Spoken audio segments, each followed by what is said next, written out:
कक्षा 6 में गणित में अध्याय 3 संख्याओं के साथ खेलना, ये प्रश्नावली 3.2 इसका पहला क्वेश्चन है। देखिए इसमें लिखा है कि बताइए कि किन्हीं दो संख्याओं का योग सम होता है या विषम यदि वे दोनों, अब देखिए यहाँ पर पहला दिया है वे दोनों विषम संख्याएं हों। अगर वो दोनों विषम संख्या, हम विषम संख्या यहाँ पर लिख लेते हैं, जैसे 3 और 5, ये हमने दो विषम संख्या लिखी हैं। तो अब इनको हम जोड़ते हैं तो ये हमारा 8 होता है, यानी ये सम संख्या मिली हमें। ऐसी और देख लेते हैं, 5 और 7 ये हमने लिखा तो हमारा ये आया 12, ये भी सम है। ऐसी और एग्जाम्पल देख लेते हैं हम, जैसे 11 और 13, तो इनको हम जोड़ते हैं तो ये 4 24, ये 24 हो गया, ये भी सम आए। तो ये जो कह रहा है कि किन्हीं दो संख्याओं का योग सम होगा या विषम, तो यहाँ पर हम लिख सकते हैं कि दो विषम संख्याओं का योग सम होगा। ठीक है। ऐसी बी वाला क्वेश्चन देखिए, यहाँ पर कह रहा है कि दो संख्याओं का योग सम होगा या विषम जब वो संख्याएं सम हो। अब हम यहाँ पर जैसे सम संख्या लेते हैं, 2 धन 4, यहाँ पर हमारा आया 6, ये भी सम है। ठीक है। ऐसी अगर हम 8 और 10 ले लेते हैं तो ये हमारा आ गया 18, ये भी सम है।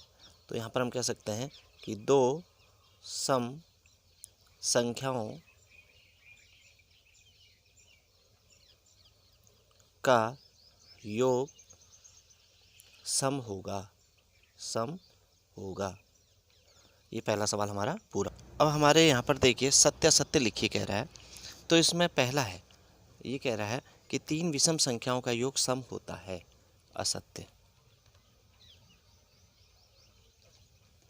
दूसरा है 2 विषम संख्याओं और एक सम संख्या का योग सम होता है, इसमें हम लिखेंगे सत्य। सी में देखिए 3 विषम संख्याओं का गुणनफल विषम होता है, तो ये सत्य। डी में देखिए यदि किसी सम संख्या को 2 से भाग दिया जाए तो भागफल सदैव विषम होता है, असत्य। ठीक है। अब अगला देखिए, ई सभी अभाज्य संख्याएं विषम हैं, असत्य। ई वाला हमारा असत्य हो गया।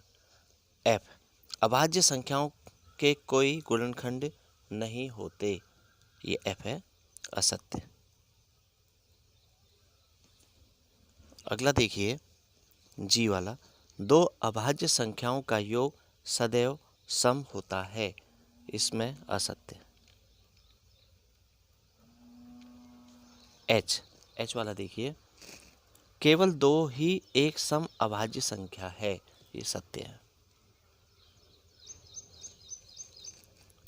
आई इसमें देखिए सभी सम संख्याएं भाज्य संख्याएं हैं, असत्य। और अंतिम जे वाला है, 2 सम संख्याओं का गुणनफल सदैव सम होता है, ये सत्य। धन्यवाद।